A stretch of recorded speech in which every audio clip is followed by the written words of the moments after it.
What forgotten Roman frontier forts still exist in Europe? Imagine walking through a landscape where ancient soldiers once stood guard along the edges of a vast empire. Many of these structures are still visible today, telling stories of Rome's military might. Some of the most impressive forts and walls are hidden in plain sight, waiting for curious explorers to discover them. These remnants show how Rome protected its borders and kept control over distant lands. One of the most famous remains is Hadrian's Wall in Britain. Built around 120 CE under Emperor Hadrian, it stretched about 73 miles from the North Sea to the Irish Sea. Today, large sections of the wall still stand in the English countryside. Visitors can walk along parts of it and see the stonework that once marked the northern limit of Roman Britain. Nearby, the Antonine Wall was constructed nearly 20 years later in Scotland. It extended even further north, and parts of this wall are still visible at sites like Rough Castle Fort.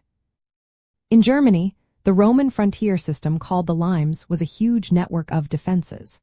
The Upper Germanic-Grecian Limes stretched over 550 kilometers, making it the longest Roman monument in Europe. It included about 900 watchtowers and 120 forts. The Saalburg Roman fort in the Taunus Mountains is the only fully reconstructed Roman fort in the world. It was built in the late 1st century CE and later expanded with stone.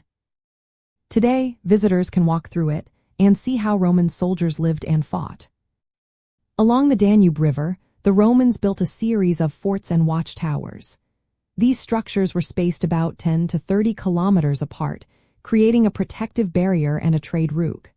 The forts at Vienna, Carnuntum, and Enns are especially well preserved. These sites are now open to the public and show how the Romans kept watch over the Germanic tribes beyond the river. The Danube frontier was so important that, in 2021, parts of it were declared a UNESCO World Heritage Site. Roman frontier defenses kept evolving over time. Early on, they were simple wooden fences and earthworks. As threats increased, the Romans built stronger stone walls and more complex forts. Under Emperor Valentinian I in the 4th century, the borders were reinforced again. These defenses weren't just walls, they were a whole system.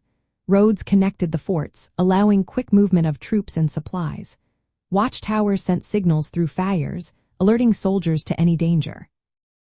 Many of these forts and walls were abandoned over the centuries, especially after the empire lost control of certain regions. Still, some sites remained active into the late Roman period, and others fell into ruins. Today, these remnants are archaeological treasures. They help us understand how Rome managed such a vast territory with a network of strategic forts, roads, and watchtowers. These structures stand as a lasting reminder of Rome's military ingenuity and its efforts to defend its borders across Europe.